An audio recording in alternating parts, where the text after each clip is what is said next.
Hi there, this is Teal, and this is the Bare Essentials. I'm so glad you could join us today.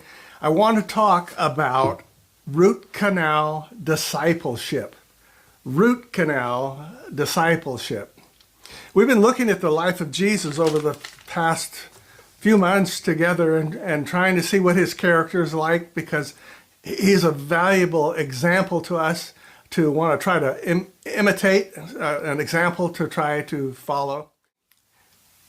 Let me begin by telling you about a root canal, and then we'll see how that compares with Jesus' personality, okay? 3 weeks ago, I had a toothache, had an infected tooth. It was a root canal from previous years that had gone bad, and I had to go to an orthodontist and have it redone. Well, I experienced more pain, I think, in that experience than I have at any other dentist visit, and it was totally terrible.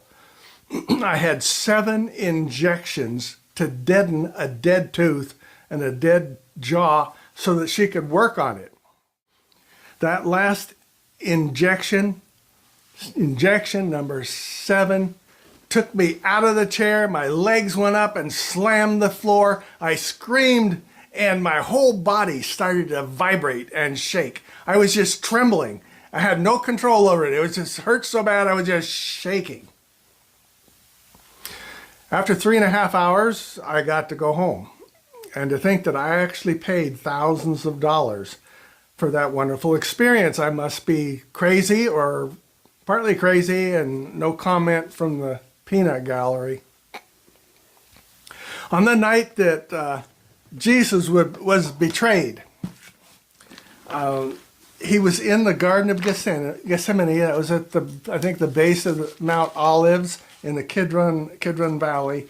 And at the time that Jesus was there, I'm sure it was a garden. Right now it's a cemetery. It's just a bunch of dirt and stones and rocks and stuff, so it's not very pleasing, but it was a garden that he had frequented, and he went there to pray. And while he was there, a mob of soldiers and temple guards and Judas came to find him there. And let me read you, this is what John wrote in his gospel in chapter 18, verse 5. These people are coming, Jesus knows it, and this is what John writes. So Jesus, knowing all the things that were coming upon him, went forth and said to them, to the crowd that's coming, "Whom do you seek?" And they said, "Well, we're looking for Jesus." And he says, "Here I am." Is he crazy? He knows what's coming, and he just voluntarily gives himself up? Yeah, that's what he did. It was part of the plan. So knowing what was coming, I was thinking to myself, what did he know? What was he aware that he was willing to go through this for some reason? First of all, he knew that his disciples were going to abandon him, that they were going to run off. They were going to deny him and say they never even knew him. Next thing, he knew he was going to die. That's number 2. He knew he was going to die. Number 3, he knew that he was going to be suffering excruciating physical pain. Roman execution by crucifixion was one of the most heinous, horrible, torturous ways to die. You didn't die quick. It was slow with pain every moment. And then there was another thing, number 4, that Jesus knew somehow that he was going to bear personally all the sin and evil of all mankind from the beginning of time until the end. All of it was going to be placed on him. There's no way for me to imagine what that would have been like. Look at Jesus, the perfect one, the Son of God, never did anything wrong in his life, and all of everyone else's awful, terrible deeds and thoughts and everything was placed on him. I don't know, maybe he didn't know what that's going to feel like either, but he went for it. That was the whole purpose for him coming, right? He didn't come to just make life nice for us. He came to make it possible for us to connect with God again, because sin had separated that. And then the last thing that he knew about this whole situation. It's the same thing he said to Pilate. He said, if I wanted to, I could call thousands of angels. I could snap my fingers, they would be here in an instant and set me free. So those 5 things Jesus knew. As this crowd comes, he knows all of that. And he went with them willingly. When I was in the dentist office, I knew some stuff was coming up. I've been to the dentist before. I know how painful those injections are in your mouth to deaden the pain. They get ready with this big old needle and he says, you're going to feel a little pinch my foot. It feels like you're driving a nail through my skull. Anyway, you know what's coming. And yet I did it anyway, right? I went ahead, and when the lady came out and she said, Teal,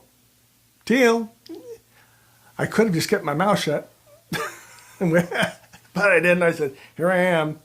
And so they took me in the back. I knew it was coming. It came. After 3.5 hours, it was over. But then the infection in my tooth was gone. The pain was subsiding. I saved my tooth, so I didn't have to spend money on an implant or have it pulled and throw it away. So I went through something, and I had something good come of it. In the book of Hebrews, chapter 12, the writer says something about Jesus' suffering. He wrote, for the joy set before him, he endured the cross. For the joy set before him, he endured the cross. He went through that pain. When the receptionist came out and said in the Garden of Gethsemane, we're looking for Jesus, he stood right up and went because he knew what was going to be the result of what was about to take place.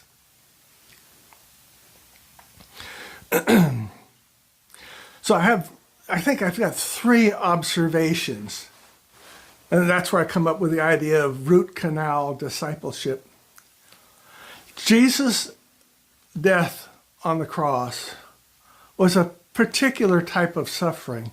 It was a suffering that was following the will of God. It was his discipleship. It was his obedience to God's requests and commands on his life. He said, yes, God, I will go to the cross.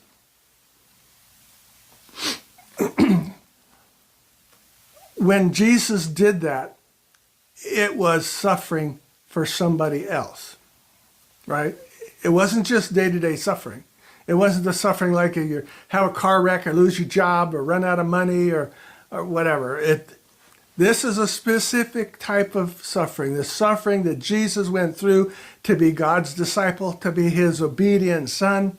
He went through that to the goal.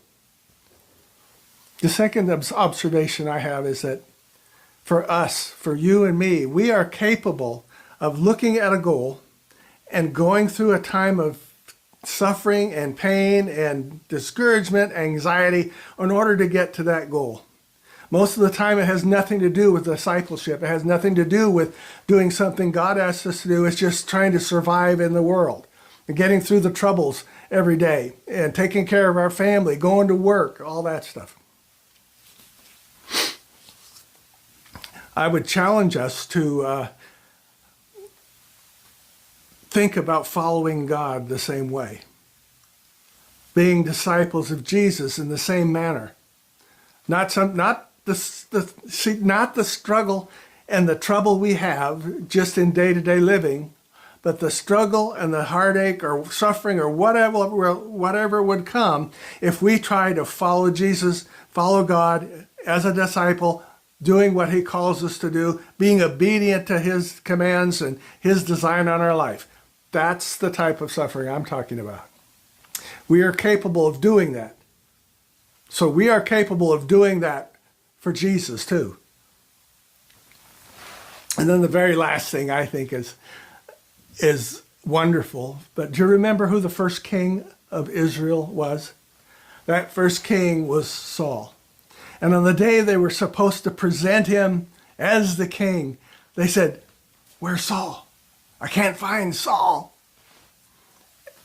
They found him hiding in the baggage. Heck of a leader, huh? And then we look at the last king of Israel. Jesus is the last. On his cross was a sign that said, King of the Jews. He was the last king. And what happens when they come looking for him? He comes up and says, who are you looking for? Here I am. Oh, well. I hope you have a great week. Thanks for watching.